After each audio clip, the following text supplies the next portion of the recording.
As a researcher, I need to write papers.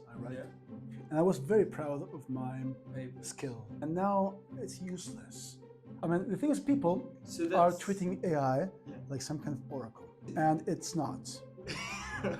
It's a tool. It went over my expectations, and now this hopefully can get into something that we can be used to predict cancer. So that's one of the things, how you keep a job and how you keep true to your own calling on the time of AI. What do you do? Hello guys, welcome back to Beyond the Horizon podcast, the podcast where you expand your horizons of knowledge. I am your host, Maximiliano Favares, and with me today, our guest, Ignasio Desa. So Ignacio, who are you? Well, I'm a senior lecturer at UWE Bristol. I teach data science and AI. I work with usually bachelor students and master students, and I'm the deputy program leader for the bachelor's in data science at UWE. So I work on. I'm also a researcher. I work in different types of data analysis and foundations of AI and different kinds of work, usually with companies and with research. All right, that's great. That's a lot to talk about. Yeah, it's a lot to talk about. Very contemporary, very contemporary subject. Yeah. Okay, let's first. If you could you light up the candle? Oh yeah, sure. Of course.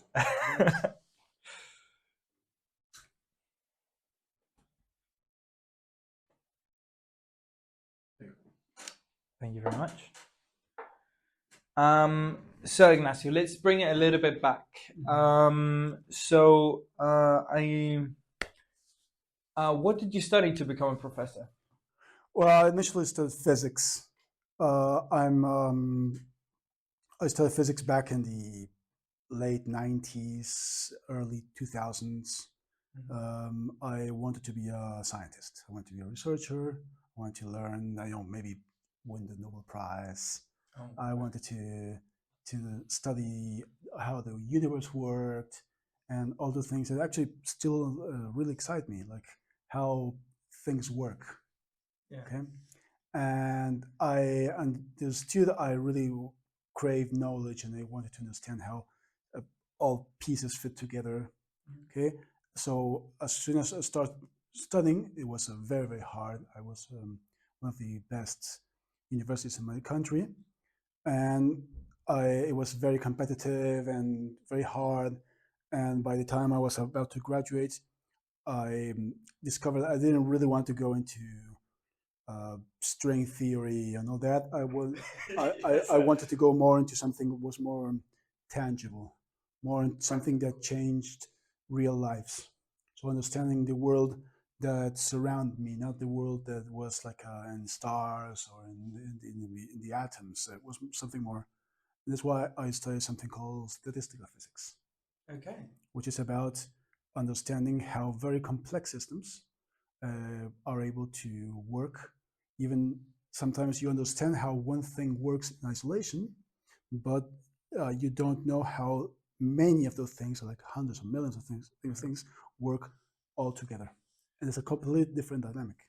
Yeah, I feel it seems very similar to understanding. Okay, maybe a bit wrong, but I would link it up with like how does the body actually works. That's exactly what it is. Because you got like many different cells and many different organs. That's exactly what it is. And you just you say, oh, we're all atoms. Yeah, but how you put all those atoms together and get a pie or get a human, and pies and humans are not the same thing. Yeah. Even if they are made by the same things. Yeah. The same composition. Yeah. So that's exactly what I decided to study. Yeah. Okay, that's good. Okay, yeah, got it, got it right. I gotta say, I'm terrible at physics. I actually. Everybody is.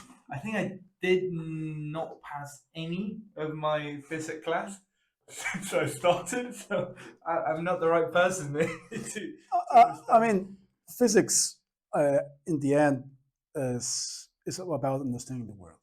Mm. We lean a lot into mathematics and things because there's a crutch we use to understand the world. So if you need to calculate something to know where something is going to be or what things are going to do, Mm. then you absolutely need some kind of calculation. It means math. Mm. Math becomes more and more complicated the more complicated things you study. Yeah, I But got that. it's the same idea, okay? But you don't really need to use mathematics to understand. You need it Okay. only to being able to use this understanding to calculate something. You see All what I mean? right. Okay. Yeah. I think I get it. I think I get So, it. for example, if I tell you, oh, gravity, like things, I don't know, You don't need to know the formula for gravity. you just You if just you need to understand understand. how it falls and the principles, and you understand that the principle of this pen falling is the same principle of the moon being where it is, Mm. and the planets and everything is the same idea around, Mm. which is what Newton discovered. Yeah. You don't need to know the formula and being, but if you know the formula, you can calculate things. So it's more useful. But if you don't want to go there, you still have the concept, Okay. and the concept is usually enough for just at least quenching your thirst of knowledge and understanding. Oh, now I know how this works. Okay. And why did you not decide to go for the Nobel Prize then? I mean, it's not that I didn't try. First. Okay. But like, what made you change to data analysis then?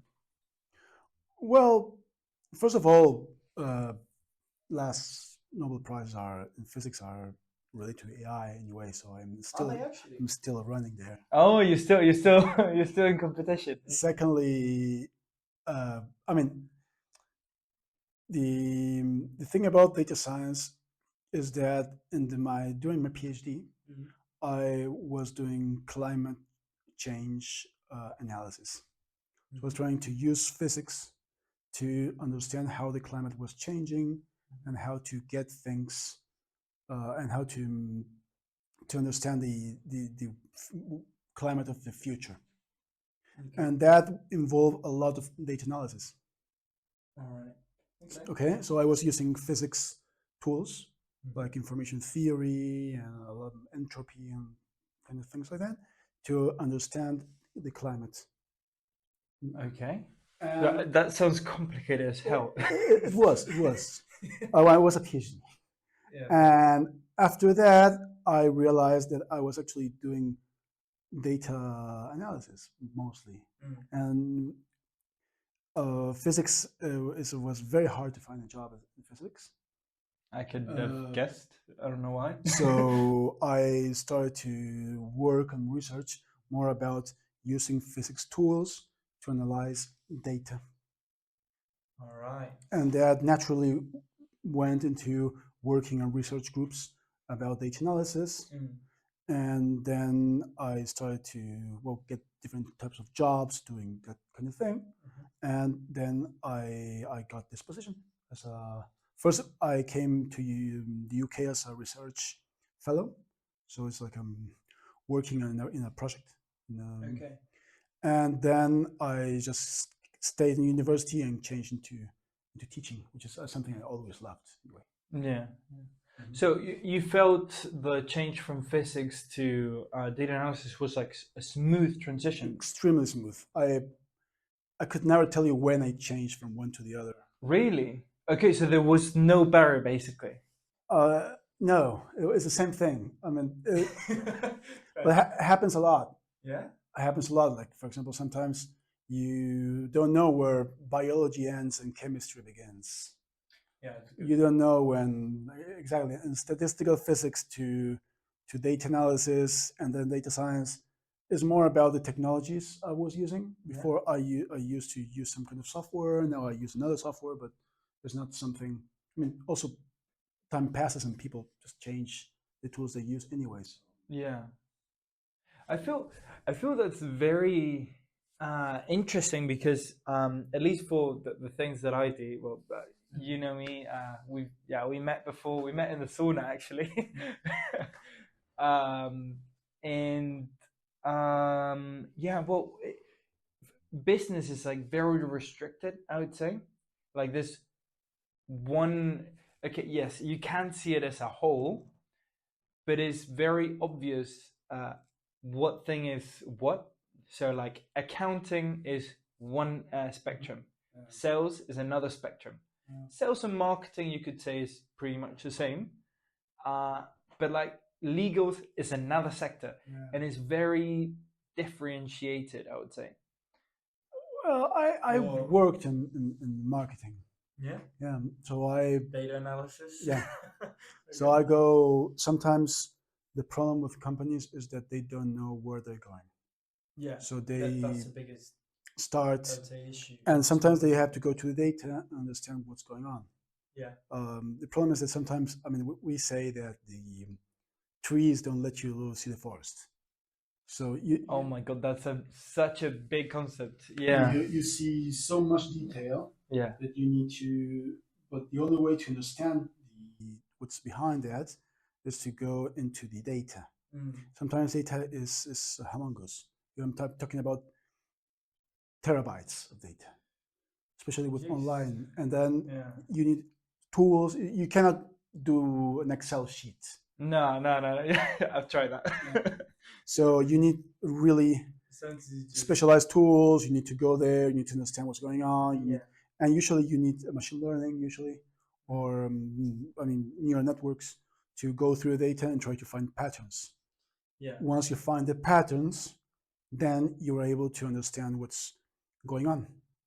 And then if you're lucky, you can even predict what's going to happen. Yeah. Given the data you have, and requires like usually three different things. The first thing is to understand the topic you're talking. So you need to understand marketing. You need to understand the people. So it's something as a researcher I love because I never stop studying.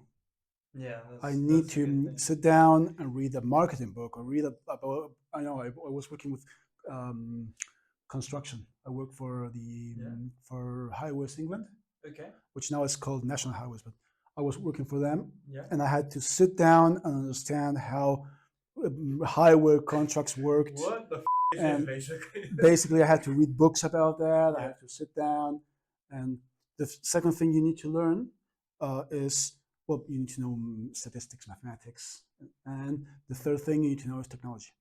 So how to analyze large amounts of data and how to make it work. Yeah. Well, there is. I'm studying business analysis, as I've told you before. And there's this graph, well, this triangle called Poppet.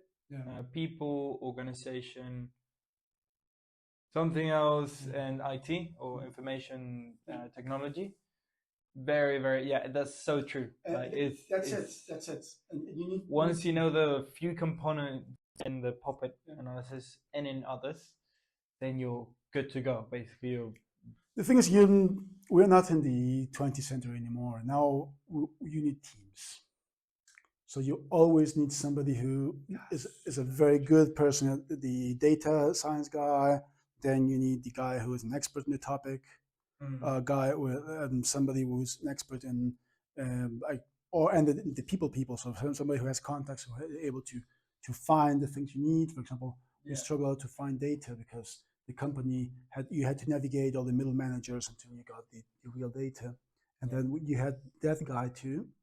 And there was a quantity surveyor, which is basically an architect, working with us, which was the one who taught me how to things.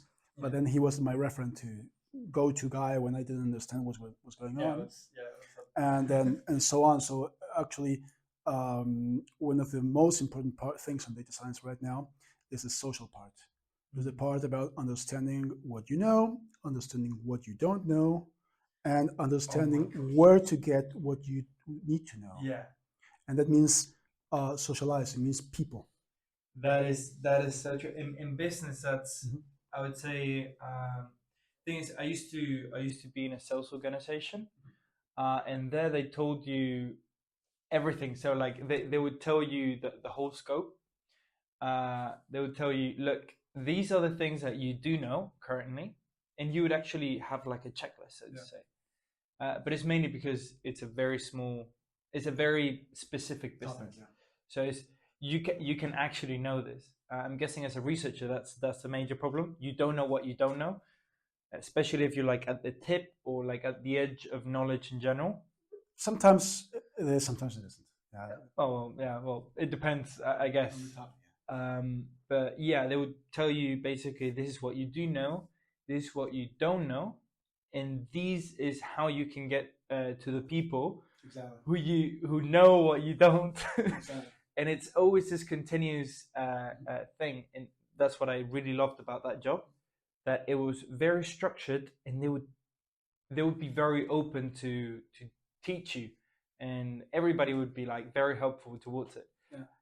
I would say it's a little bit more complicated outside of that business, so to say. Mainly because if you are like an entrepreneur or running a team, basically you have nobody to look up to. So especially if like you're the head of an organization, very, very difficult. Well, I mean, I think there are pros and cons. Yeah, of course. Pros is that you don't need to deal with other with the clients, but not with your bosses. You have no boss, which is great. But you have clients which can be as picky and as problematic as many bosses. Your client is your boss, basically. But but you decide who to have you can make your own decisions, and also teaches you that making your own decisions have consequences. Which is something some people who work in very large, especially large institutions, they don't have to deal with the consequence of their actions because they're isolated. They're isolated, and it's a blame game, more about facing the consequence of your actions. That's something we don't have in academia. In academia, we are actually very consequent to what we do. If we're not able to finish our research, we have to give the money back. Damn, really? Yeah. Rarely happens. I've heard that academia, as a general thing, is very entrepreneurial in that sense. Is that it's like you are doing your own thing? I'm my own boss. I'm not my own boss in the sense that I can earn more or less money, so my salary is fixed. Yeah. And that's very good because I don't need to worry about that part, which can be so good. Yeah. But that's so good. I mean, also it works the other side. So even if I do more things, I'm not going to earn more. Okay? Yeah. That's. But apart from that, I'm the leader of my teaching. I can decide what to teach. I can create my own teaching program for my students. Technology changes.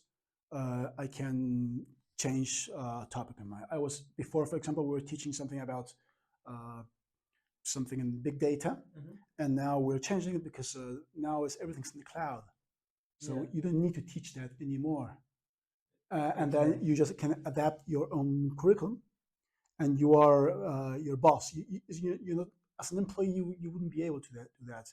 You would need some permission from some manager or something. Oh my God, I hate that. But you don't have that. And as a researcher, something that I truly hate is that asking for permission to do the obvious thing. Well, that's how big organizations work. Yeah, well, that's why will kick their asses, I'm sure. Then on the other side, as a researcher, you have your own freedom. Yeah. And then you have to write your own proposals. You need to apply for money, for grants, or from collaborations with companies or something. And once, which is very similar to basically a sale. Yeah, you're pitching basically. Yeah. I can help you out with that for sure. So once you do your sale, yeah, and you get your money, yeah, then you get a job or a collaboration, which again it's not really going to go into your bottom line, but it goes into your CV. Okay. Yeah. So you are able to do then your research in some topic. Okay, some companies really want to be with researchers because usually researchers are very they have better education than workers, and usually they are quite cheap. Are they actually? I mean, compared to paying a data scientist, for example. Yeah, full-time salary, data science. Yeah. Collaborating with universities is usually cheaper, and you get maybe one or two like PhD top researchers to work on your problem. All right. The difference is that we require to be able to publish that. Okay, and they don't like that much. Not always. Yeah. Sometimes they love it because it's a free PR. Sometimes they don't love it because they have to give up some like information about their companies they don't want to reveal. So that's it's part of the sales pitch. Yeah, I guess so. Yeah. Well, there's targeted people and so on. So until now, just to give you a taste of what I've been doing, I work with Highways England, so construction companies on highways, motorways. What do you do there? I was working. It will take a bit to explain, but basically was making AI-enabled system to be able to translate costs from the bottom, like the guys like breaking earth, all the way to up, because they don't have like a easy system to basically account for all the work. They use something called bills of quantities, which are open text, where they explain this, we dig a hole in the highway and we did this, we installed this, and then and that's the money we charge. And for there to go up to a high level where you need to account for all the work and everything that happened, it's not easy. It's not like it's not like buying potatoes. You get you cannot do accounting with just a description of the work. So we use AI because you don't know the terrain, you don't know the okay. So we use AI in order to try to find similar kinds of jobs. Oh, all right. Okay, because that's actually quite interesting. It's very interesting. And then the way to do this up, and then we use a code which is called ICMS, which basically is able to account for similar things, and then we'll all the way up. It was actually paid for the Innovate UK, which is the Department of Transport. So fair enough. Yeah, it was very good. Yeah, no, that's. Then other things I did, I work for in marketing for trying to find churn in customers. Okay. For an academic pollution. Then trying to find if people are likely to delete their accounts, so to stop paying. Okay. And we discovered that because they wanted to know how much time in advance you could know if somebody was going to pay to stop paying the subscription. Yeah. And I did. And if it was possible to change it, I'm guessing. I mean, if you know with enough time, you can email them or call them, offer them a discount or something. Oh, that's great. But if you don't know in advance, you see what I mean? I am getting scared on how good companies are getting on keeping customers on subscriptions. Yeah, I am getting very scared on that. The problem is that people like me are part of the problem. I mean, people like me will be part of the problem as well. You know, like I'll make everything to keep people buying my products and stuff like that. But sometimes, I mean, there are like in the vending machine company for some people like use this dark patterns Okay. To make people forget they have a subscription, and then that's not what they do. Okay, so some people basically that's not good. That's not. Yeah. Some people, for example, you download an app, you have to subscribe. The app they ask you for 50p. You pay 50p, but then actually it was a subscription for 50p. Yeah. And then you don't realize only 2 years later that you were being paying 50p a month to those guys for, and that things are usually they rely on people not wanting to spend 20 minutes trying to unsubscribe and just keep paying. Yeah. That's not what I do. What I do is try to understand the people, try to understand what moves people, and try to provide a better service. so they don't want to unsubscribe. That's what I mean when I say, like, if I am part of the problem in that sense. Yeah. I want people to keep buying my products. Exactly. Just so you know, guys, I don't have any products being sold with this podcast. Okay, relax on that. It's just I got a small vending machine business, and I would do anything to make people keep buying, basically. Yeah. Mainly because I want to make sure I have the right service for them, and is helpful for them, and so on. So it's not something that, like, absolutely, yeah. Absolutely. I wouldn't do, like, I don't know, some weird stuff. The thing is, those kind of behaviors don't scale. You can scam people for a bit, but then you'll be known as a scammer, and then you cannot do any time. Yeah, you have to be like a twisting, changing names, changing things. Like I mean, some people are always going to do it, but that's not the way. At least I see growth. Yeah, that's. I mean, at least those are my values. Yeah, well, if we iterated infinitely, this is how I see it. If my behavior today, infinitely iterated, so infinitely either getting better or adjusting it depending on the market, would be good in the future.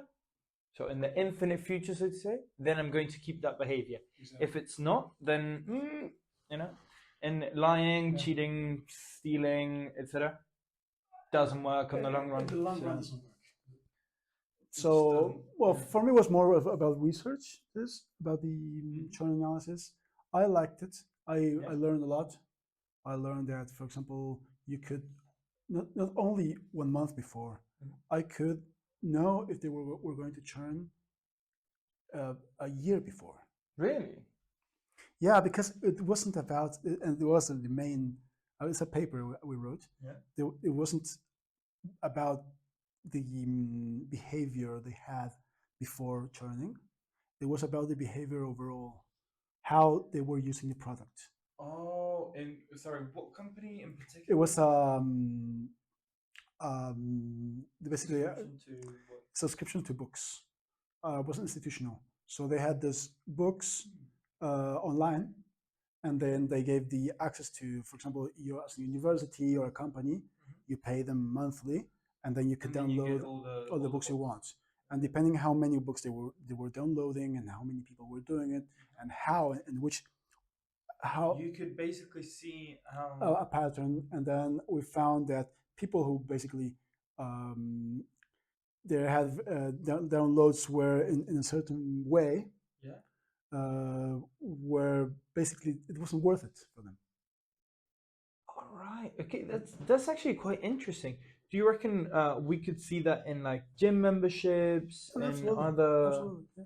Well, of course, somebody who doesn't use the gym is going to stop the subscription at some point. Well, most gyms actually survive thanks to people who don't go. Yeah, so we need to be thankful to those guys, because otherwise gym subscriptions would be more expensive.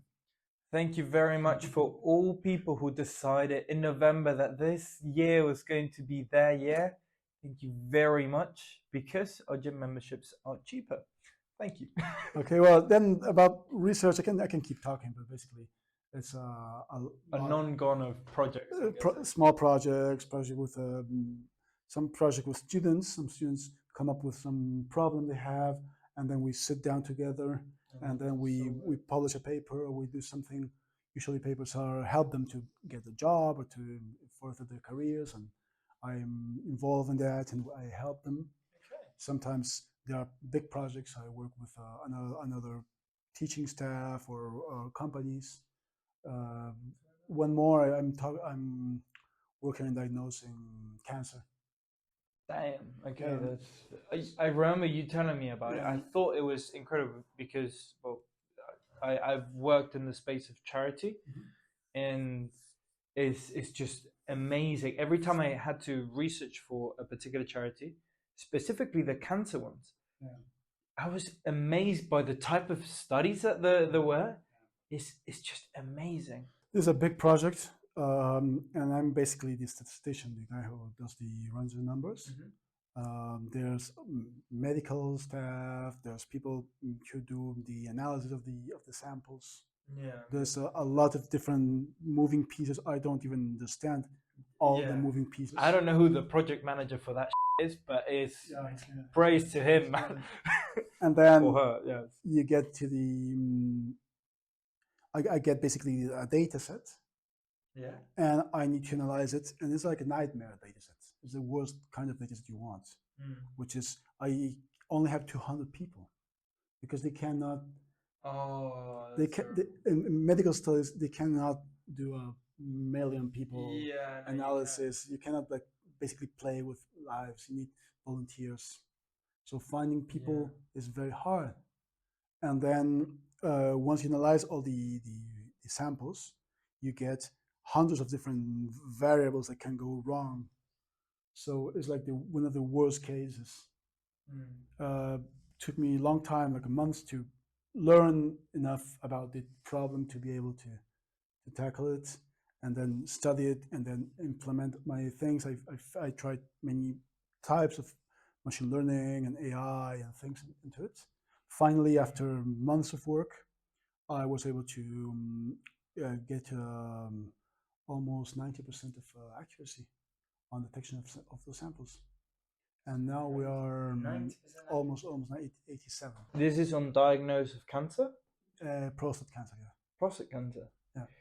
Actually, I don't know, well, for the viewers out there, the two toughest cancers, mainly because, I mean, the two cancers that kill the most people are prostate and is it No idea. breast cancer?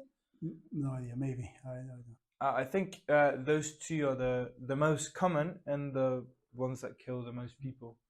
So basically, that's that's a job. It's a lot of mathematics, a lot of computer science, a lot of trying different algorithms, trying different things, trying data driven. So trying to very very pragmatic.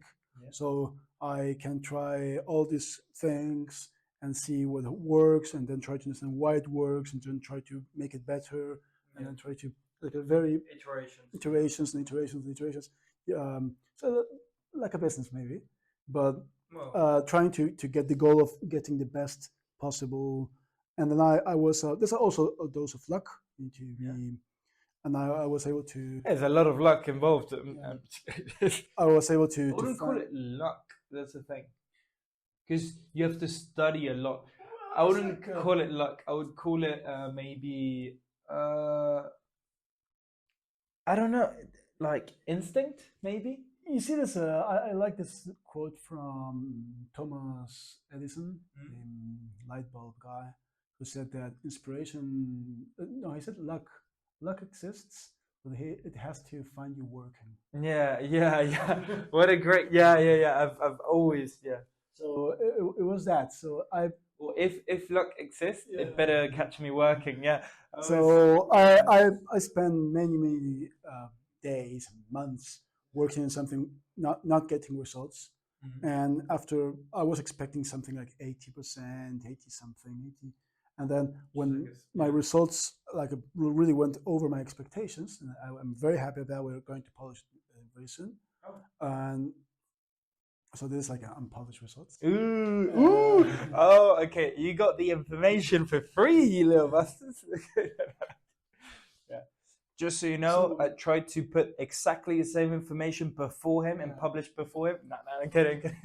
So that's I'm very happy. It went over my expectations, and now this hopefully can get into something that we can be used to predict cancer. That's so great. That's so great. You know, something that I really would like to do. So I would call it Jim Rohn, I think it is. It's a speaker, like a motivational speaker and so on. He said you should try to get rich the first half of your life and try to spend it all the last half. That's the idea. I think I would do that. I think I would do that. And the reason why I will do that is because of the charity's goal. This is what I love about charity as a general thing. Instead of having a revenue or a profit, you don't work for a profit, you work for a result within society. Exactly. So the profit is the improvement of society. So in the case of charity water, shout out to them, they're great. If you want to research about them, they're great. They actually put all the money that you give to them into their projects. And of course, what they do is it's always related with water. Normally in Africa, in they're the ones who dig holes, right, in the desert. Yeah. Well, they do a lot of stuff. Not only that, but like they secure the water. They put irrigation systems, etc. Anyways, so them, for example, their profit would be how many people have they actually helped, which is great, or how many wells have they digged, or whatever it is, which is amazing. That's what I love about charity. The thing is, you don't really need to put always money on top of your priorities. No. So, for example, as a scientist, I don't. Yeah, well, as a scientist, you don't. Yeah. I measure myself as how much I help, how much I learn. Can be written as publications, it can be done as collaborations, it can be done many ways, but usually, and there are many other ways to do it. And I think it works because it creates collaboration. So Yeah, it does. if the only thing I want is money and you want money, we're gonna be competing. Yeah. Some not always, because I can be your you can work. I've been giving you some things for your business and so on and so forth. It can be a supply line, something, supply chain. But if the only thing I want is money, sometimes you cannot create meaningful collaborations the way if you have a charity, for example, that wants money for that, and then you get, for example, a politician who wants who is able to harness money but wants I don't know, votes, and somebody who's and so forth, and gets more collaborative. Yeah, I do know what you mean. I feel okay. So this is a problem. Legally, businesses are required to think about profit, Of course. and that as a major goal of the company. Like, a company is basically made to make money. Money making machine. And that's all the that's it can be not.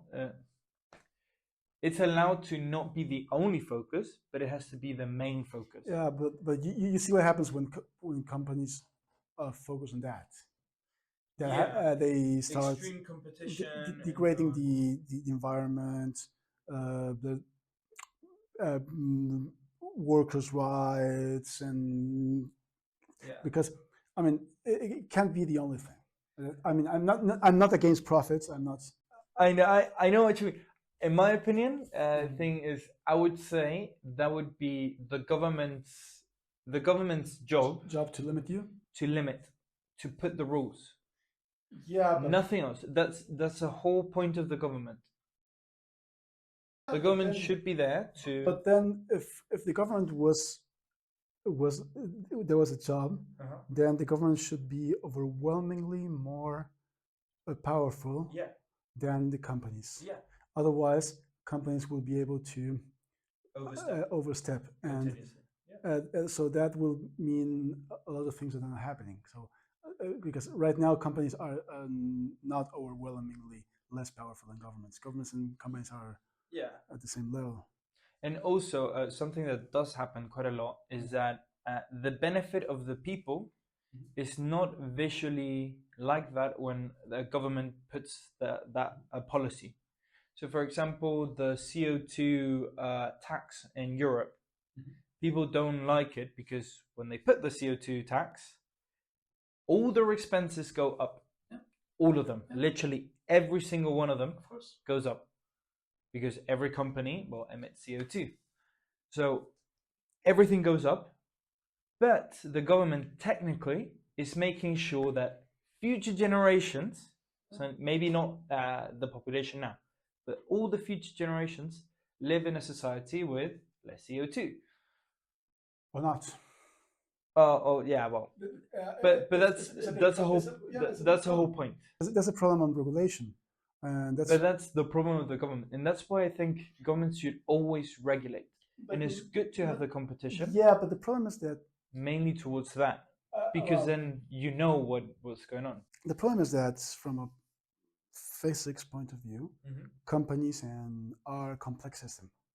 Yeah. So they just imagine a plant, ramifications and things. It's very complex. Yeah. And governments are simple. They just give simple rules. Yeah. They cannot go case by case basis because that would be impossible and unfair. So basically, if you have a plant and the only thing you can do to a plant is you can put it in a warm place, in a cold place, in a sunny place, in a shady place. You can water it more, you can water it less. You cannot do many other things to a plant. Okay, you can maybe put something in the earth, something in the water, but there are simple things. Yeah. You cannot go at the cellular level and just fix one cell. Exactly. Yeah. You can't. You can't fix one cell at a time. You can fix the whole thing. And then the plant, which is an extremely complex system, like is going to adapt to that. Yeah. So and that's a big problem with governments, that they are not able. So you cannot explain a complex system in simple terms. You cannot have simple solutions to complex systems. There's a complex problems. So this is where my view of the government goes a little bit into your side.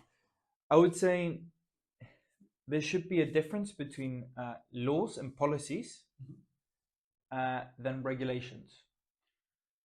I really like federal states, mainly because you got basically 2 or maybe even 3, like in Germany, because then you got the European Parliament. That gives you the policies, the overall policies. So where is the future kind of going? Then you got the governmental, which is laws. And then you got federal law, which is regulations technically. So basically it goes deep into a system, and you can actually make those tweaks. Now, I'm not saying it's perfect and so on, and it will take time, and that's the whole point. I hope you're right. I see now is that. But the more policy makers that we do have in different categories, the better. Yeah, well, I think that a bit of self-regulation would go a long way. So, but that's my opinion. I am not an expert in this. Yeah, well, me neither. Me neither. I just thing is, we've been talking a lot about data analysis, and then we went into politics a little bit. But if you would put it down to, let's say, a sentence, or maybe 2 or 3, what is data analysis, and why is it helpful? Data analysis or data science? Let's go for data science first. Data science is more than data analysis. Data analysis is something everybody does. Everybody does.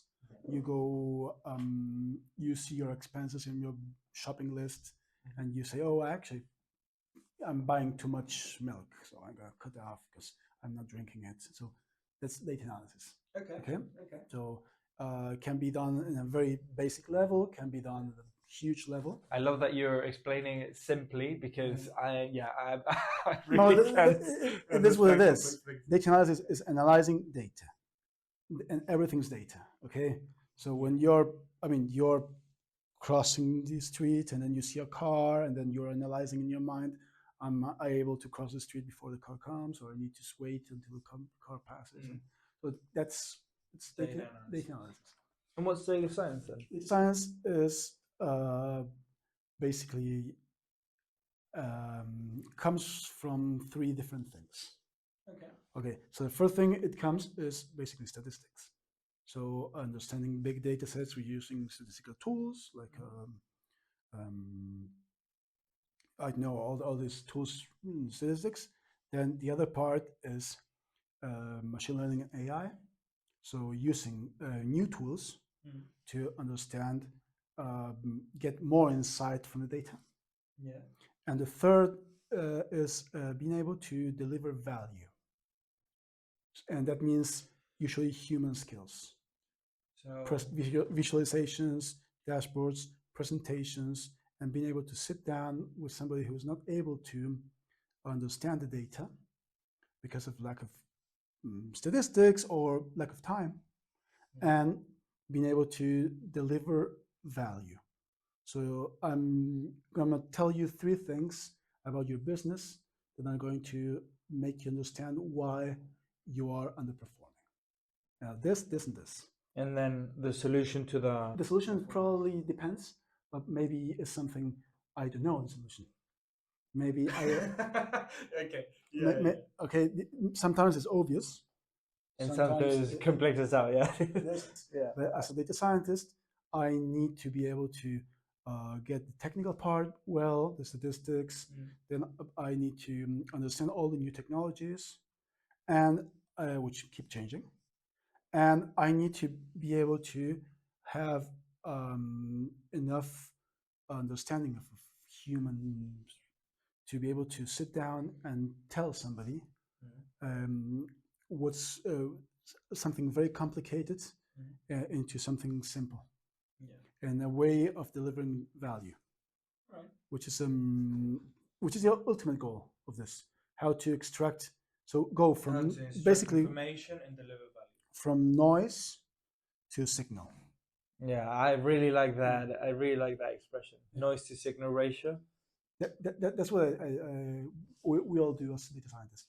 From noise to signal. So you get all the data. I imagine, I know you have an online marketplace or something, and you have people buying, people selling, whatever, and you don't know if you're doing well or not. Money's coming in, money's coming out. You don't know if you're profitable. Whatever. Maybe you know you're profitable because money is ramping up in the bank, but you don't know if you are as profitable you could be. You don't know what to do in order to be more profitable. You don't know what to change. You don't know, are people happy with my system, or are people slowly bleeding into my competition? Basically, it's how to look in a little bit in the future. There are three steps basically on data science. The first is trying to understand what's going on. The second is trying to predict.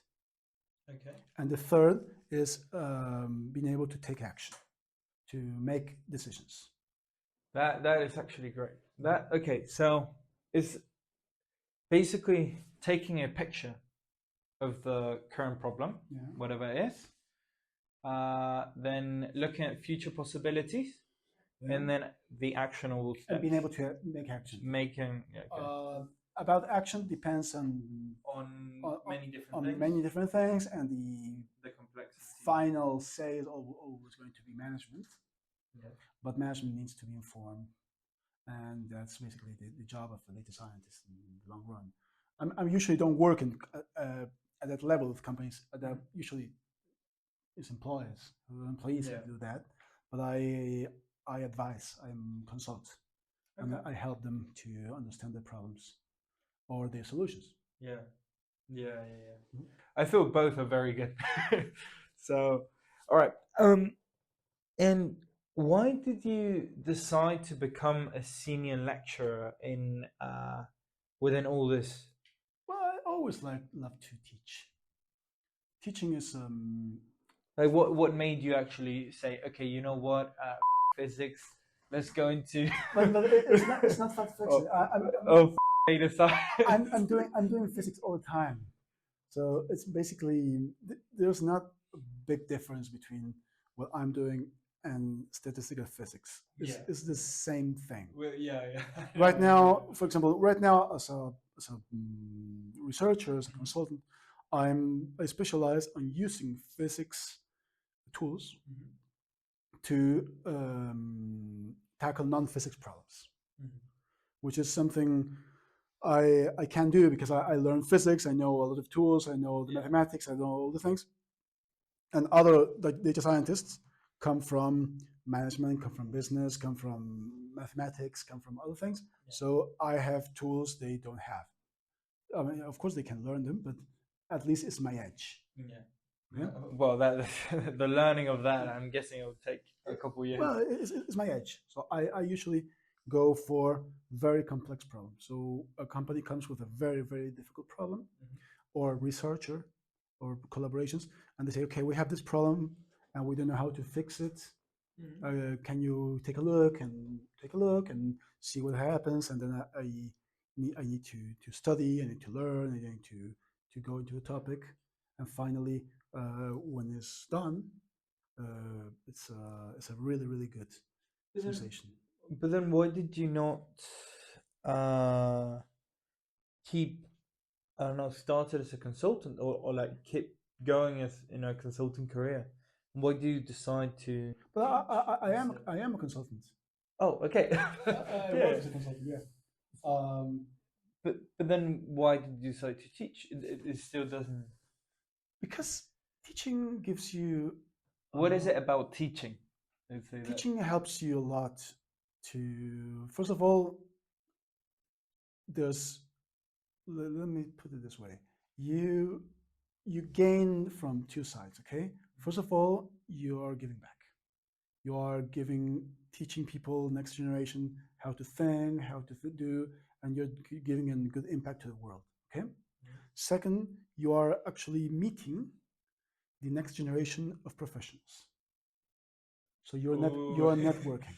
Yeah, technically, yeah. Okay, third, you are able to influence them, you're able to give them the tools they want, you're able to be somebody to who's able to okay.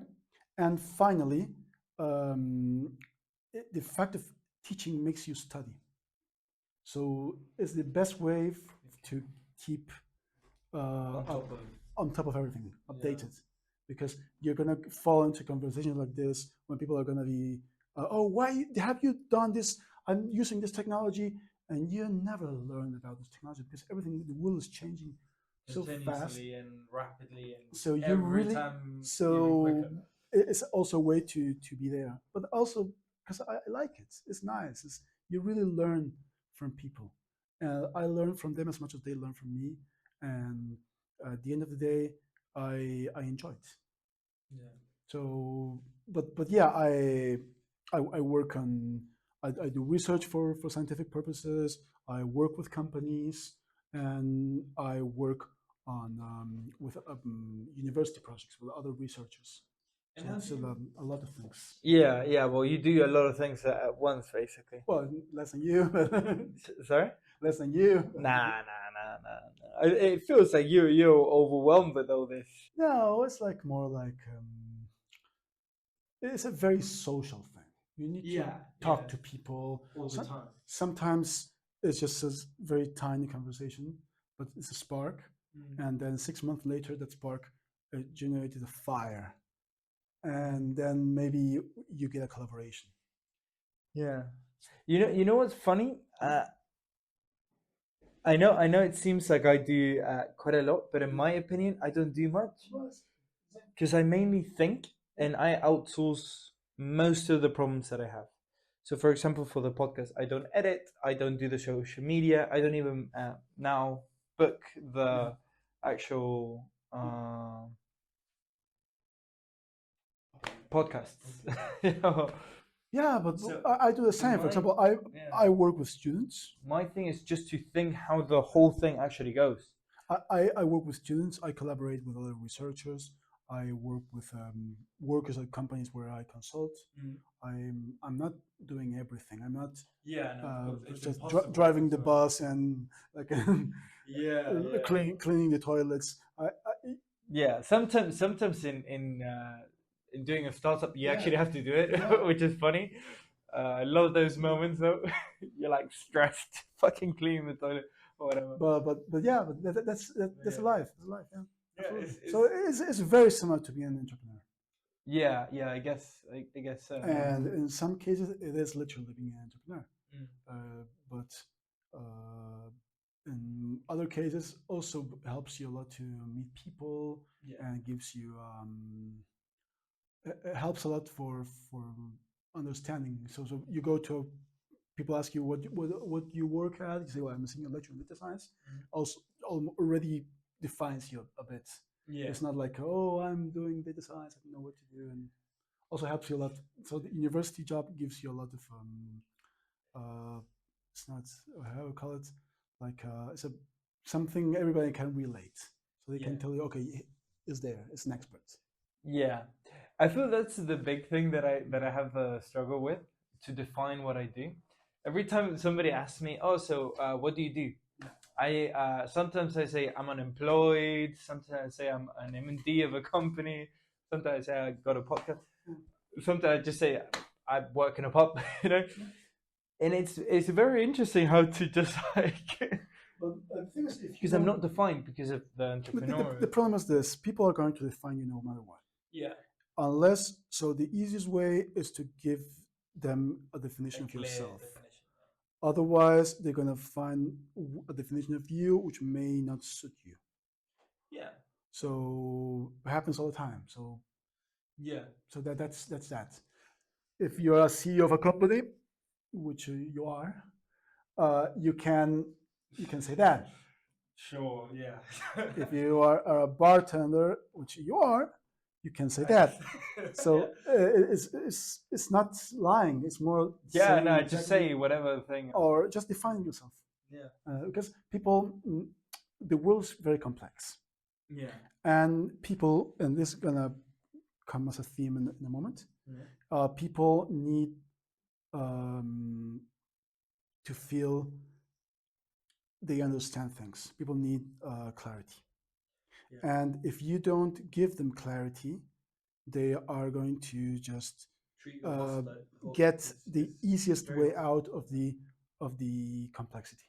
Yeah. So I if I refuse to give you what you want from me, you're gonna invent it or assume it or something. If we ever, I mean, keep talking and become friends and everything, you're all gonna know me and all my complexity. Yeah. But that's something that takes time. Yeah, but that's not the first. But the real reason you're gonna want to spend time of your life to know somebody else is that that person gives you something that you feel is interesting or it's nice, and because of the first impression, you will unlock, so to say, the other ones. Yeah, well, the good thing that I've, yeah, no, it's a good point. It's a good point.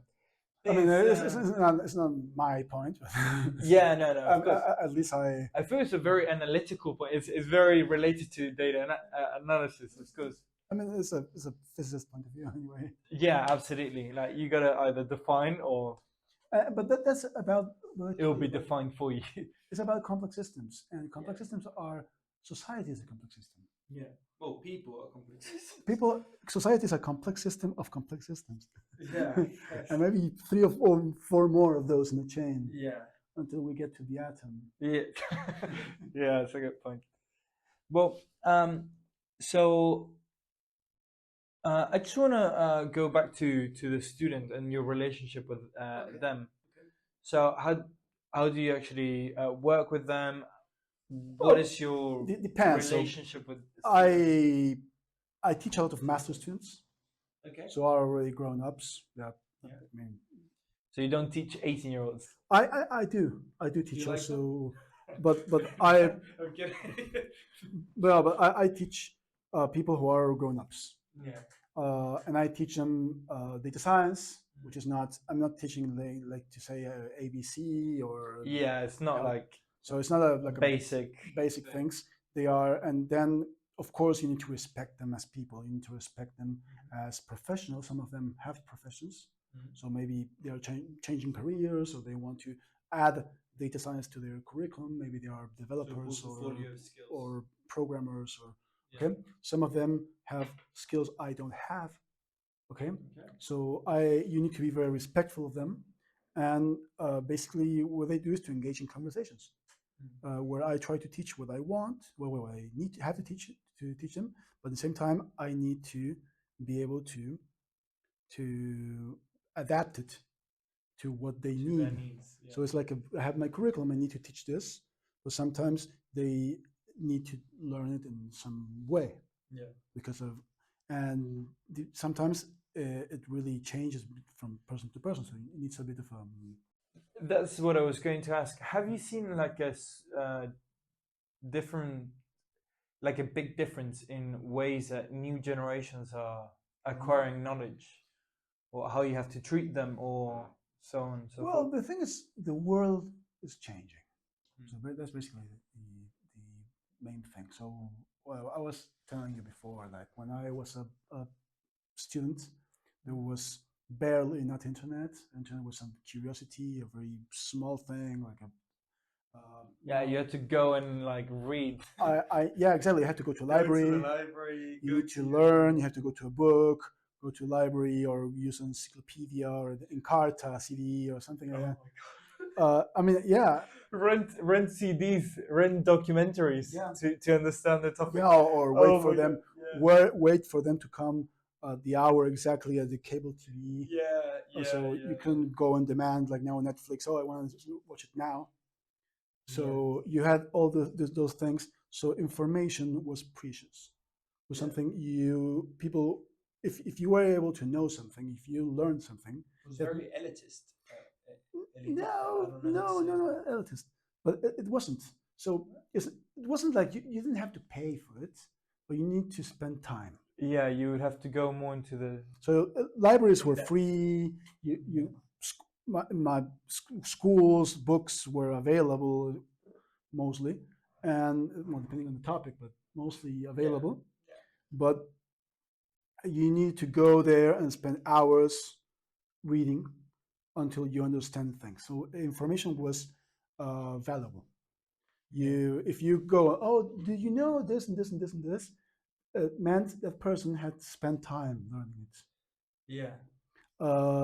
Then when I was basically finishing my BSc, my bachelor's, internet became more commonplace. And by the time I was, how was the switch like though? Like I know that the information was the major point. So at one point you couldn't access to information at all points in your life, and now it was very very gradual. Because internet at the beginning was very bad. Oh, it was okay. Yeah. It was very bad. I mean, I was there from the beginning. I remember exactly when I was there from. The thing is, we didn't have phones, so I remember like my mom getting iPhone 1. Like well, I remember when internet came to be. I mean, 19. I remember. I knew there was something called internet, but by the time internet became something you could buy, you could have. It was dial-up on your phone. You had to phone to the company to get dial-up. It was extremely slow. I had my first email. Windows 90. Yeah, 3.1. I had my first email account was 1995. All right. Yeah, the first, and I was one of the first guys who had an email account. Was like, I have an email account. That was fantastic. It was so. Then maybe 10 years later, MySpace and all that. yeah, and all the other ones who died. But that was years later. Great pictures at MySpace though. Yeah. Great pictures. And many others. By the time I maybe 10 years later, by 2005 more or less. Well, 2008, I got my Facebook account. YouTube started 2008. Okay, yeah. YouTube started. I remember that. Yeah. And It was an app. It was a it wasn't Google. Yeah, it wasn't in Google. It Yeah. wasn't an app. Yeah. And there was no apps. There was You had no to install it in your smartphones. computer. Yeah. No, it was a web page. Yeah. And you had to this. And then when I was doing my PhD, when I finished my PhD, there was finally smartphones. Okay. I had a phone since 2003, Mhm. like a dumb phone, like an Alcatel thing, and Nokia. yeah, Nokia phone, yeah. And but then my first smartphone was 2010, maybe. I didn't want to have a smartphone back then. So, it, and iPhones were in 2008, I think. I don't know. Yeah. Well, but the fact is that the world changed. Yeah. Right now, after that, if you want to, with a bit of trivia, oh, do you know that this? People say, oh, let me check it out. Oh yeah, you're right. Oh no, you're not right. You could verify, or you could find Google things in seconds. Something that would have taken you hours before. Yeah. Or even weeks. Well, it depends on. You can go to the encyclopedia and probably it's there. Or there were books of trivia you could buy. Books of trivia. Oh my goodness. Damn. Yeah. Okay. And so information changed. The access to information changed. Yeah. And therefore the value of the information also changed. Yeah, it went down. It went down. It was less important to know. So if in the 90s you say, okay, I read this book, you could have a conversation with somebody who had read the book and enjoy conversation and that gave you a bit of a status about, I'm reading a book, Of the I'm knowledge. Intellectual or something like that. Now, well, now nobody thinks you as an intellectual if you know things. Exactly, because everybody can go, and especially now with AI, you can go to Chat GPT and say, okay, please tell me the summary of this book, and then you read that summary, read the summary, and then you can say, oh yeah, I read the book too. And how do you reckon it has? Because now we're tilting basically in AI. What do you reckon this change is going to bring? Because we just had, as we just agreed, the information was the biggest change now. So it's the same. So AI is a continuation of the same. And it's not. Is it towards information? It's not. So what we call AI is not real AI. Yeah, I know. AI would be artificial intelligence. What we would assume is artificial human intelligence, which doesn't exist. Okay, so. And what do we actually have now then? Imagine this. Imagine you have, you're at school, back at school, okay, and teacher comes and gives you 2 pages to read, okay. Then there's one student who goes and reads the whole thing 10 times, and is able to cite it, is able to summarize it, is able to make everything, but has no idea what it says. So doesn't understand the text. Okay. So maybe I know some history text.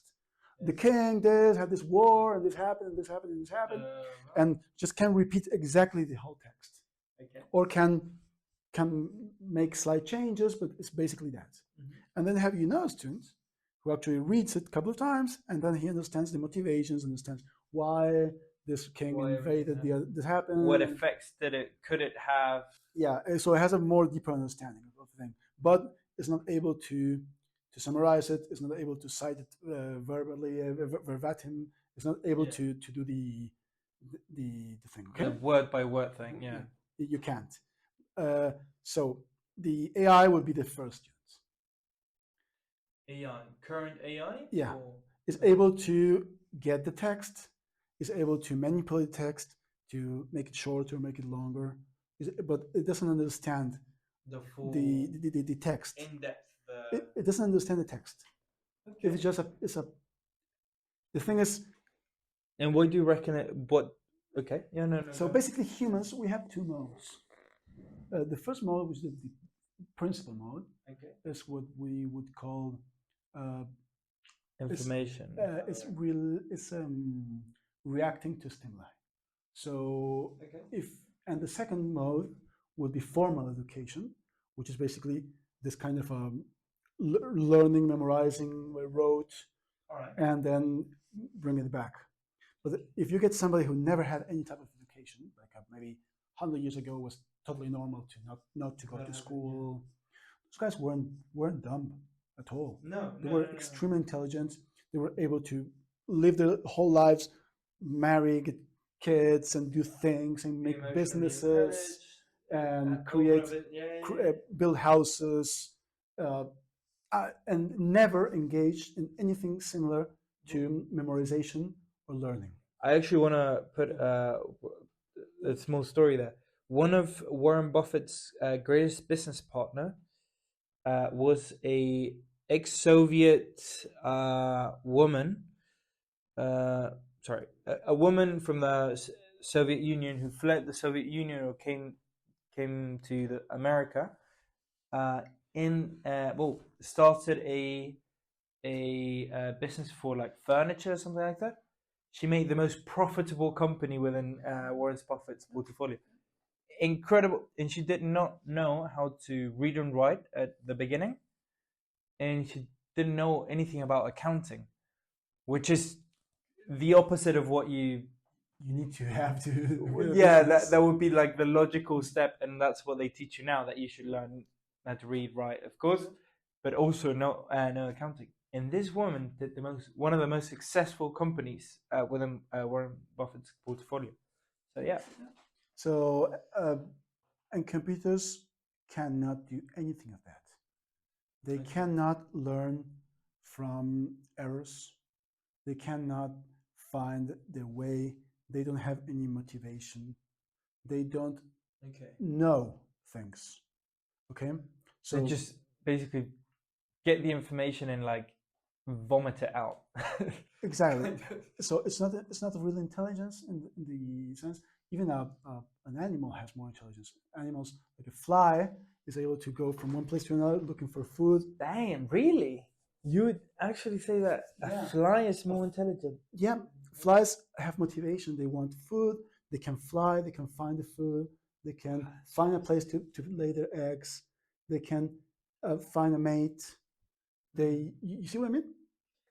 Even now with the new developments in AI, the thing is, I've read a couple of articles saying that 80% of the time in an experiment where basically AI was asked to turn itself out or like off, 80% of the time they said like they tried to keep be kept alive, so to say. Yeah, but that's not surprising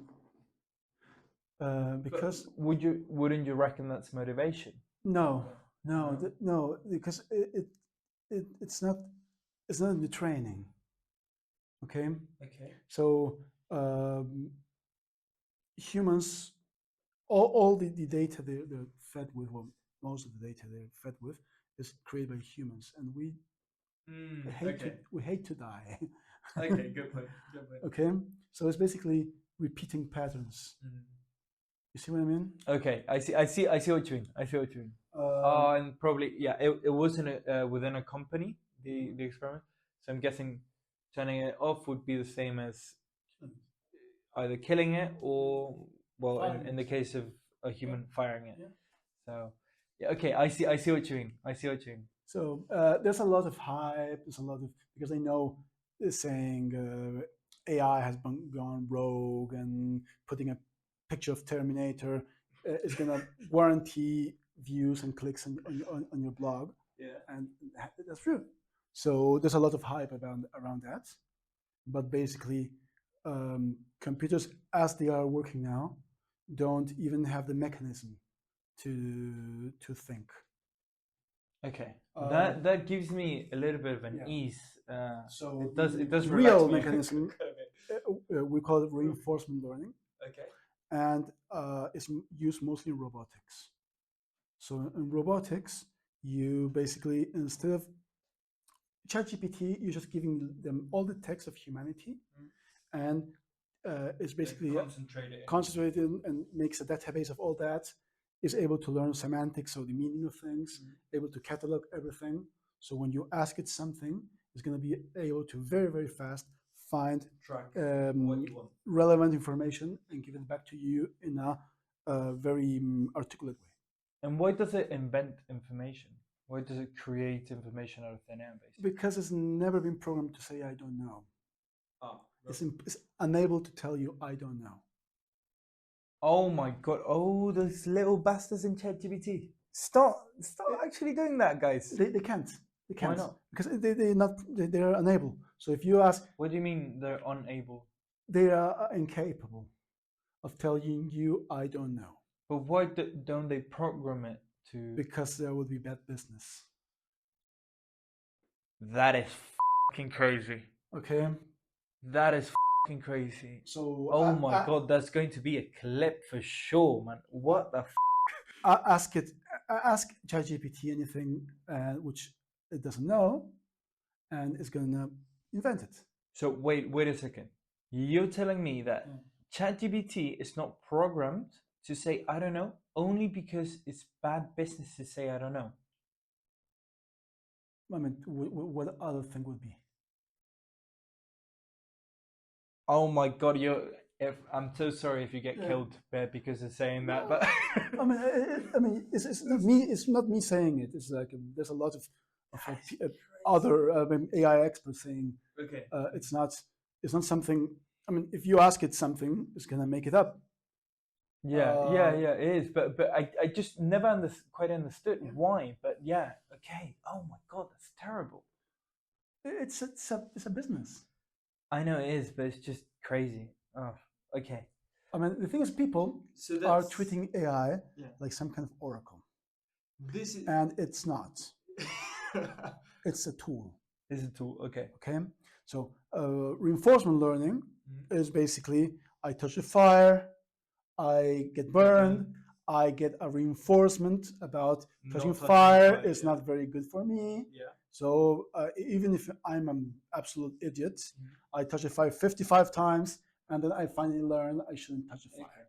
Okay, even if I'm like a terrible learner, You're going to pick it up at some point.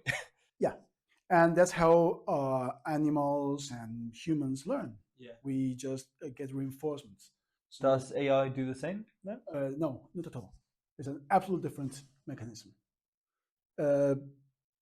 Reinforcement learning is used mainly in robotics and is not as developed as transformer technology, which is the one behind LLMs, which is basically trying to predict the next word.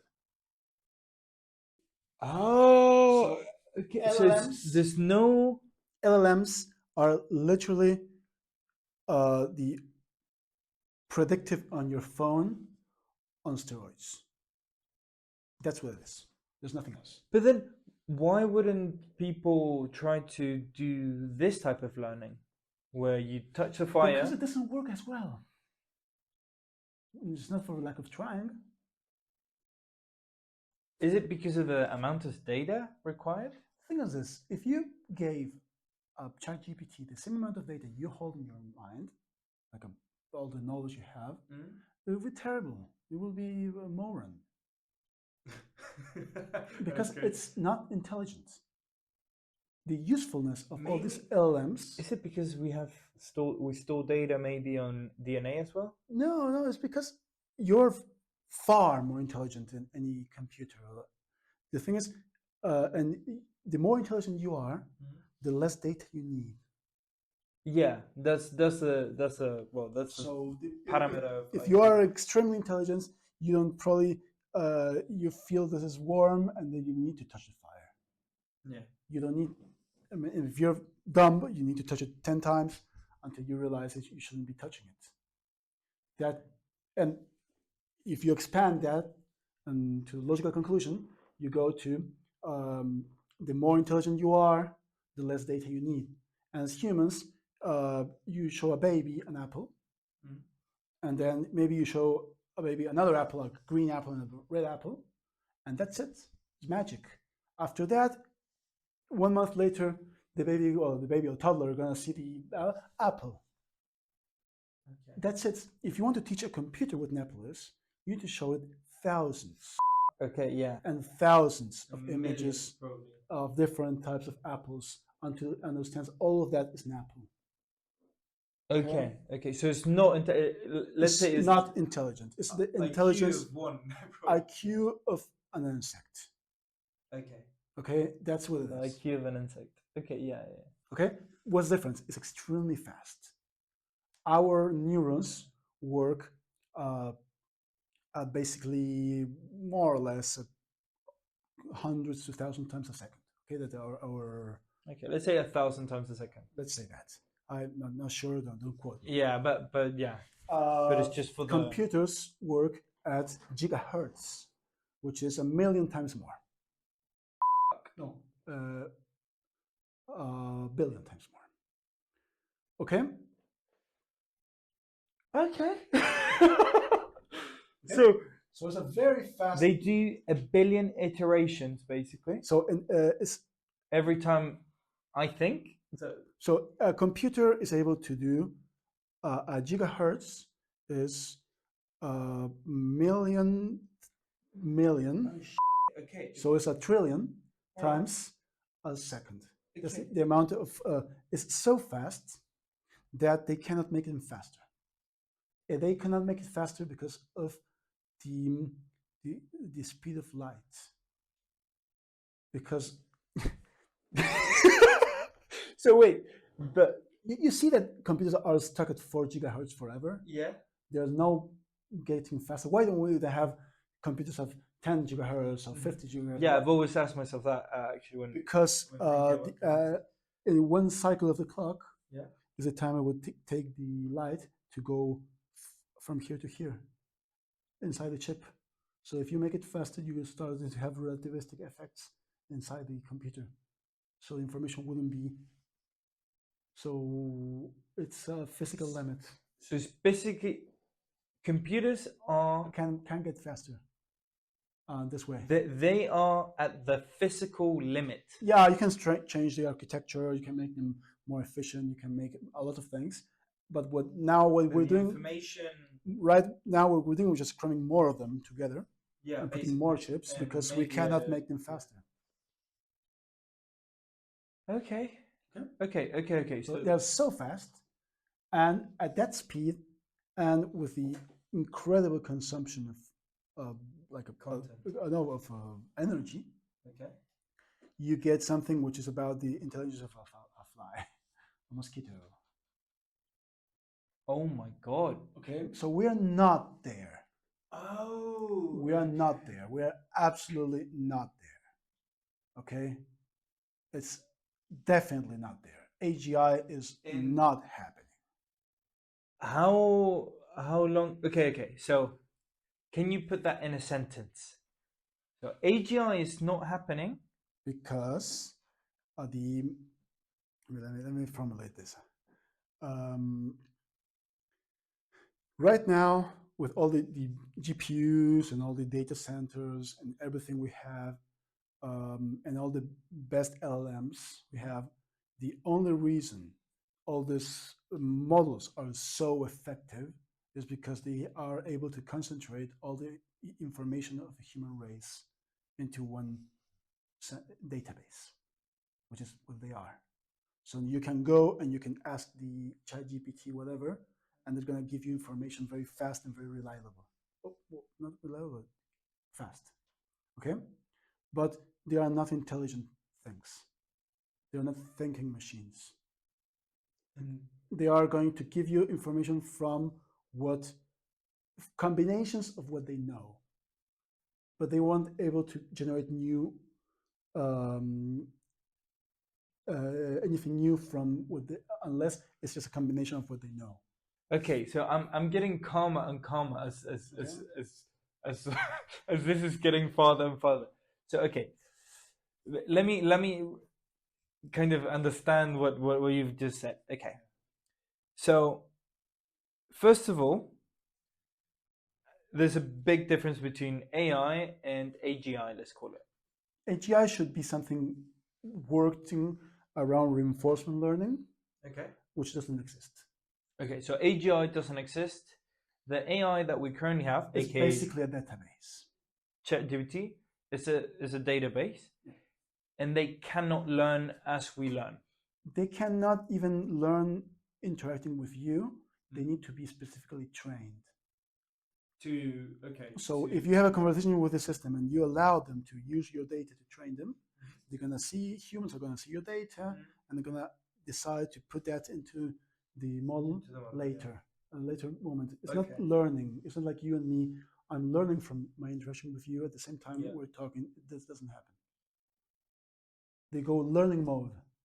Oh, okay. They have to like switch it, basically. And then they go non-learning mode. So it's okay. They're not complex at all then.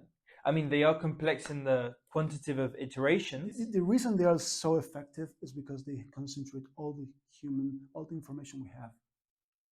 And they're not getting better because there's no more information. They have everything. They have all the books that are written, all the blogs. So basically, we've capped that. They're gonna keep getting better at writing. They're gonna keep better at doing stuff. Maybe agentic stuff like moving things in your desktop. Maybe in the future you're gonna be able to say to you're gonna have some kind of Alexa which actually works instead of being useless. So it's gonna be able to understand you and do things. Okay. Maybe in the future you're gonna be able to do the things you want. Like I know you, but that's it. It's not going to get a lot better because all the information we gave it is all the information we have. All the books, all the music, all the videos, all the things, they know everything. So basically, we've capped AI. Now it's going to be a very, I mean, and that's what people don't want to know. People don't want to know that because that will mean investors will say, okay, now why am I investing billions into this if it's not going to get better? I want it to get better very soon. But then it's not going to happen. AI bubble is here then. It is. It always was. We all know it. Oh my God. Yeah. I mean, I think I finally get it. And oh my God, that's so terrible. I'm invested in AI myself. Ooh. So, oh my God, AI has capped basically currently, and we need to find another basic formula. You need to find another way, hopefully something related to kind of reinforcement learning, something like that, which is able to do things even animals can do, like learning from their mistakes or being able to look for a reward and go away from problems. And what do you reckon is like the major component separating it? Thing is, what I thought was that because this was just a guess, maybe it's completely wrong, but yeah. I'm thinking because AI doesn't have an actual body, it can gather some information that is relevant to situations. They're always sensors and things. It wouldn't be so hard to get that. So that's what a robot is. Yeah, exactly. So I thought that the problem with robotics was a major cap, mainly because if an AI only has information, it's like explaining a blind person what red is. You know, it's impossible. More or less. So that was what I was thinking. I mean, for example, you could let's do an experiment. Okay. Imagine you get a robot. You get a camera, a motor can go. The thing is, that's also information for them. So just let me give you an example. You get a camera, okay? You get a camera, and then the robot can go in any direction you want. Yeah. Okay, this is like you can buy it for 100 quid. Okay. Yeah. It's like a remote control. And then not a robot, but it's a remote control thing with a camera and or a drone if you want. then you connect that to ChatGPT. Mm-hmm. The camera is connected to takes a picture Mm-hmm. and then sends that picture to ChatGPT and says, "Please tell me what's here." Mm-hmm. Okay, Yeah. and then very easily the picture made by the camera is going to go to some kind of LLM, which is going to describe what it's seeing. Okay, Okay. and then you can feed that into ChatGPT. Yeah. And say, "Okay, I'm here. What should I do?" Yeah. Okay, and then ChatGPT is going to tell you, "I don't know what you want to do," Yeah. because there's no motivation. Now imagine you add a motivation. Okay, I want Describe this. describe this, or I want to charge myself. I want to I know Yeah. do things. You could, in principle, use AI to see, describe what you see, Yeah.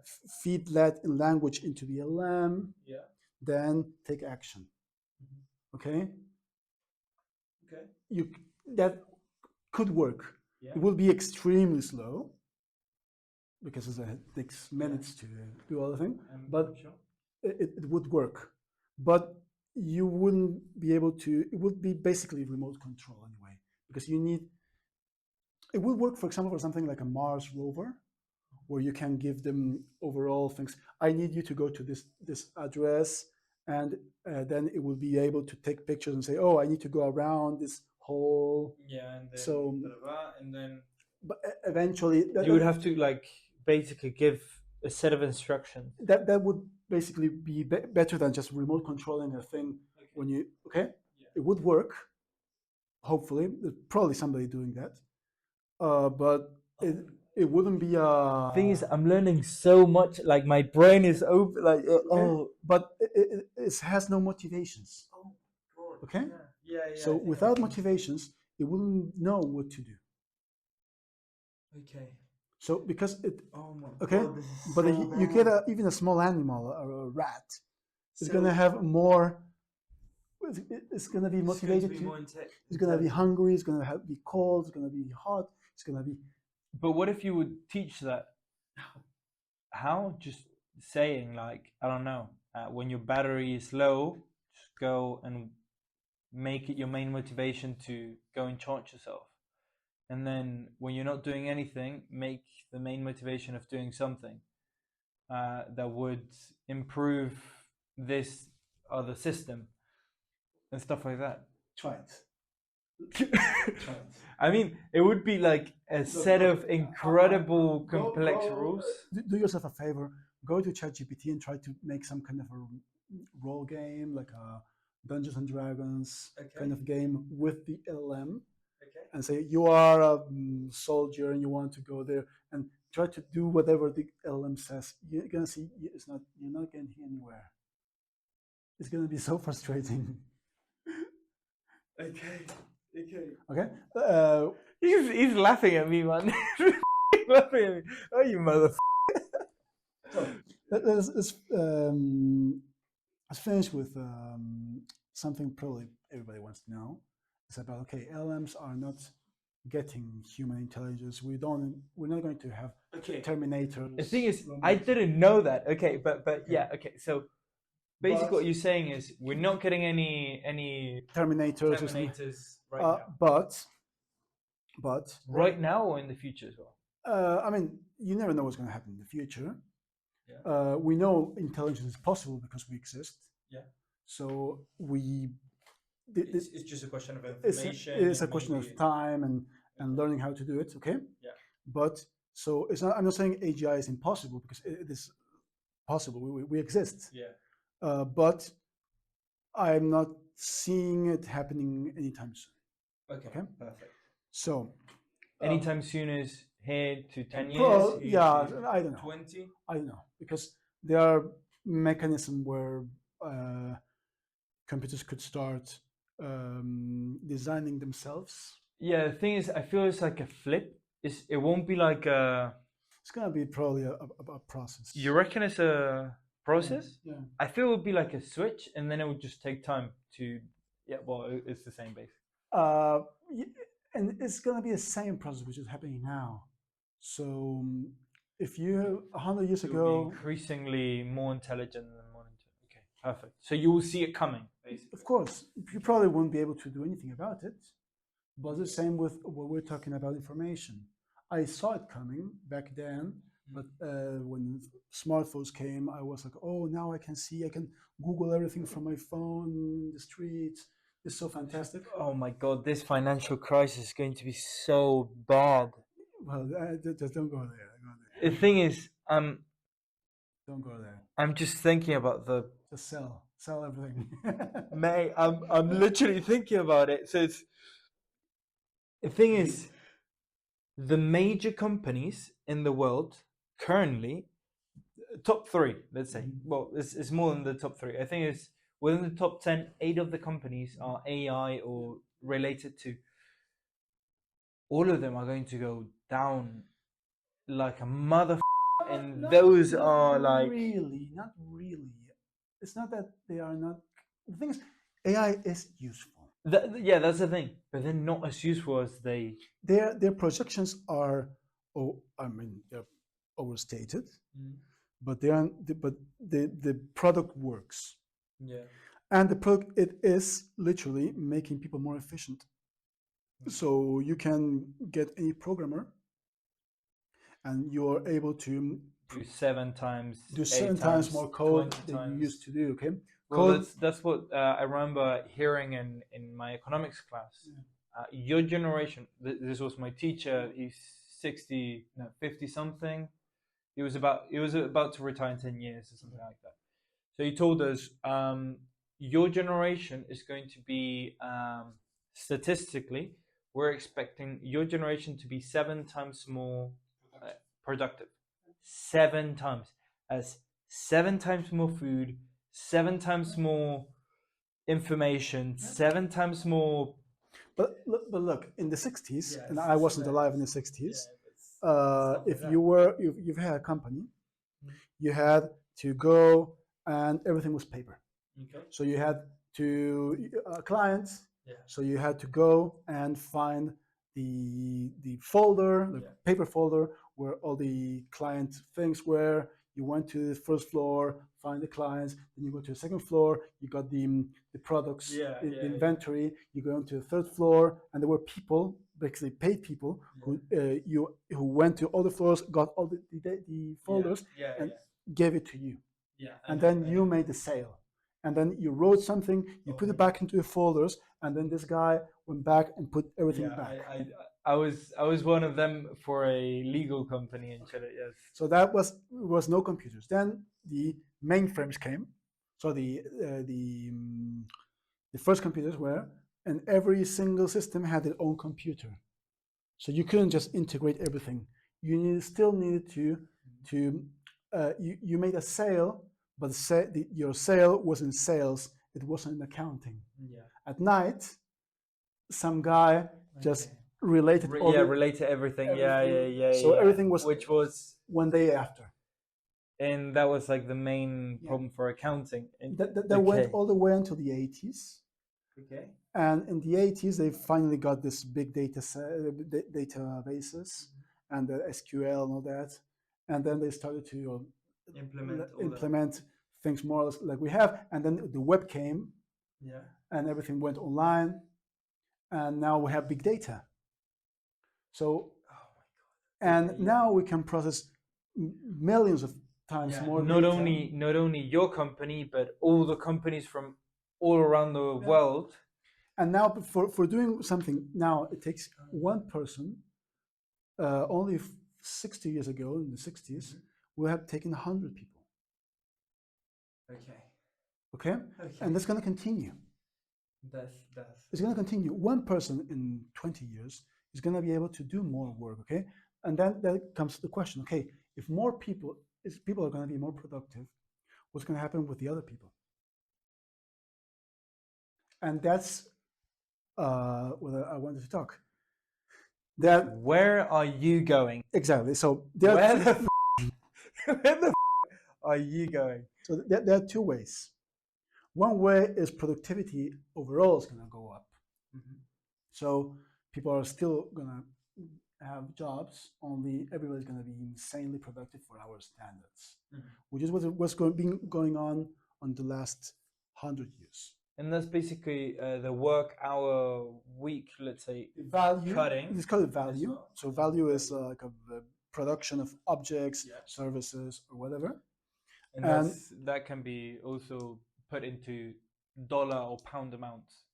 Yeah, Our but then value but then there's a devaluation of the product and the service. Yeah, it's cheaper. Yeah, Because it's cheaper and cheaper and cheaper. So, for example, in the Middle Ages, you wanted a shirt, and it costed. And some guy came, yeah, and some guy came and had to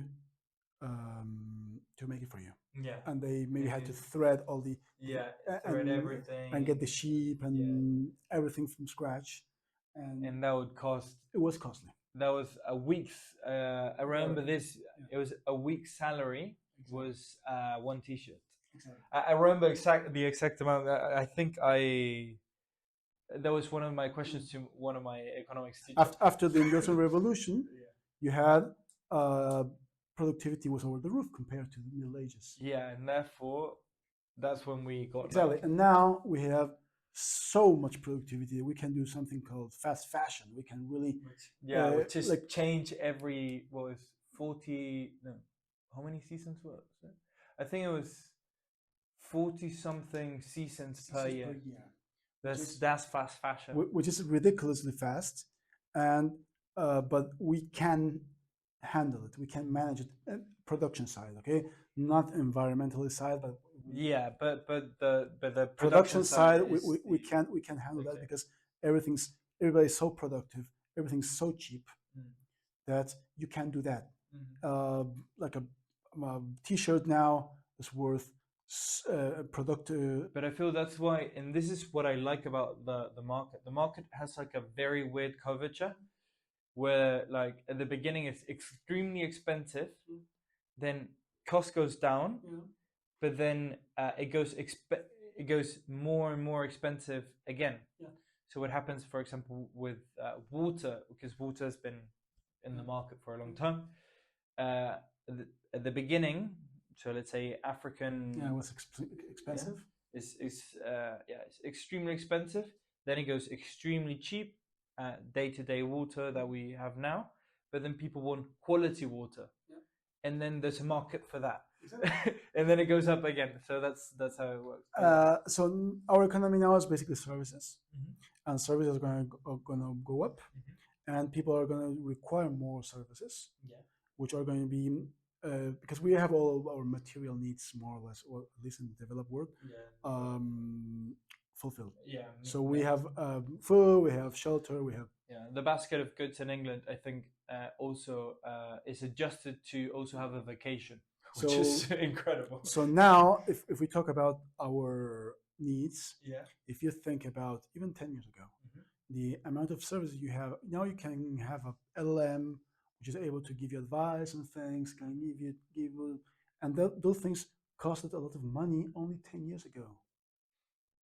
So psychologists, psychologists, or people who, so that's going to be worth less and less and less. Skin treatments. I've seen that. There's an app now that just like smoothes, or you can use like this Instagram thing. You can basically tweak your face and make it better, and so all the things are going to keep coming. Productivity is going to go probably over the roof, but anyway, some jobs are going to stop being profitable. For example, even 5 years ago, being a writer, I mean, not an artistic writer, more like a copywriter, or working for a company, just writing publicities and messages and things. That was very profitable. Now, only a couple years ago, I remember. I literally remember watching videos on YouTube saying, "Oh, you should learn copywriting and so on." And now it's not unprofitable. It's gone. It's just unuseful to. It's gone. Completely gone. As a researcher, I need to write papers. I write, Yeah. and I was very proud of my Papers. skill. Yeah. I was able to write English, good English, like very formal, scientific writing. And That's also now gone. and now it's useless. I still write my papers because I know I'm old-fashioned, but then some of my collaborators are obviously going to use some kind of AI to check my writing. I or to wouldn't. make If it- I would be a professor, I wouldn't, because my time is worth more than writing well, a paper. sometimes it takes more time to Yeah. actually check what the thing wrote Oh yeah. than to. Yeah. But I use it, but I don't use it like a write my paper. Yeah. It's like a It's a tool. yeah. So and the programmer, same thing. Before, even 5 years ago, even when I was doing my PhD, I thought about becoming a programmer because salaries were much better than Yeah. But then now a programmer is either needs to program 10 times more than it used to do for the same job, or some of them are just out of a job. Yeah. And it's happening. It's happening. So that's one of the things. How you keep a job and how you keep true to your own calling on the time of AI. What do you do? And the only other, and then What do you reckon is the answer? Because I know it's a difficult question. it's a very difficult question, and I had a lot of conversations with students and of mine who come and say, "Look, I'm studying data science because I was a programmer, and now I want to do something else because I see my job is squeezing me, or I'm getting, I don't know if I'm gonna have a job. I'm paying a lot of money for this education, but I know if when I graduate, my job is gonna exist." And and it's true. Many of the data science things I'm doing can be automated. Okay, it's true. So the thing is, this is happening.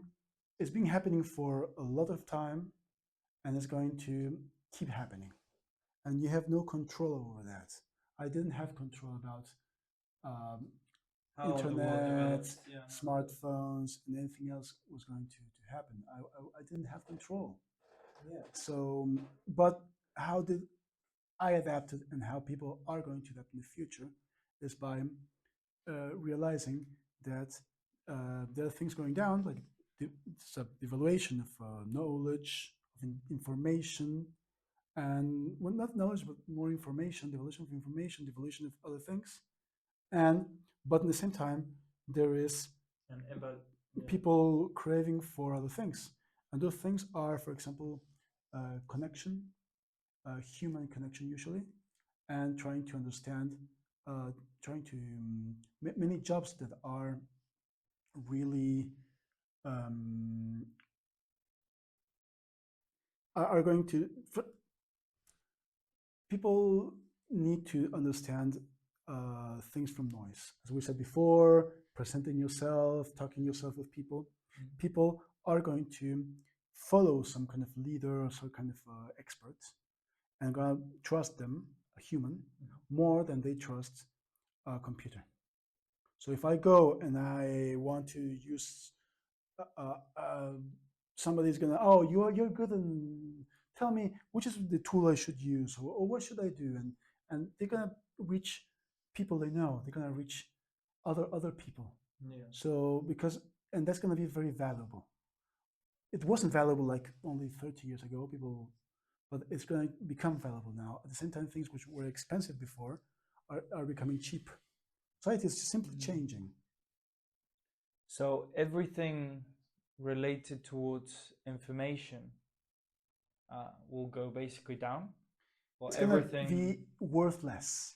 okay. So you reckon things like okay, I'm going to put like big names here, doctors. Not only that. Not only that. Even if you're even a technical job, your job is going to be less about doing the actual typing. It's going to be more about human things. It's going to be more about talking to people, making your clients understand what their problems are. That is actually incredibly interesting, because we have seen a a slowly decline on how people relate. Basically, people are having less friends. Younger people have But less friends than they that's used why to. it's becoming more and more valuable. That's why people are craving it. Oh my god, that's going to be a huge, yeah. There's going to be a huge change. But people who are able now, people who are studying now, people who are becoming like, especially people in the 20s who are studying something, need to understand that their job is going to be less technical, and because that's going to be very.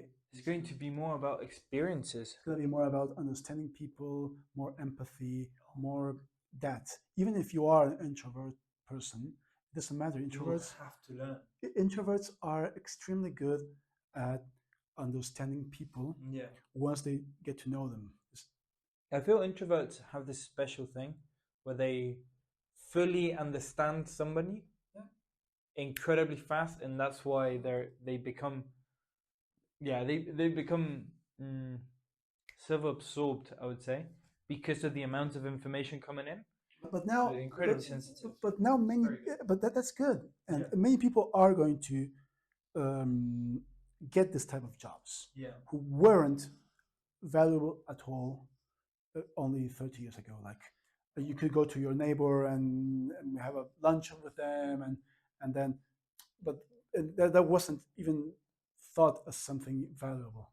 But now it's going to become that. Oh my god! I think I've started to see the glimpse.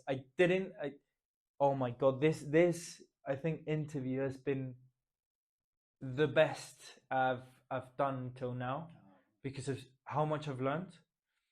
My major problem was before was I did not like I accepted okay ChatGPT is coming in, AI is coming in. I did not know the implications of that. I didn't know what ChatGPT was and how it was actually going. Where was it going to cap? Because I knew it was going to cap. As any technology would, it's going to cap somewhere. Now I know exactly where it's going to cap. I mean, I'm not an oracle, and what the future they is going may to be able to crack some things. I know, future, I know. But you can. I feel I kind of understand now where we're going at. And oh my god, it's been so helpful. No, my pleasure. Ignacio, oh my god, I would recommend anybody to watch this podcast. Yeah, they already watched till the end. No, this is for the clip before. So, Ignacio, thank you very much. Thank you for inviting me. Oh my god, I can't really thank you enough for how helpful it was. My pleasure. Guys, thank you very much again for watching another episode of Beyond the Horizon. And just as always, please follow,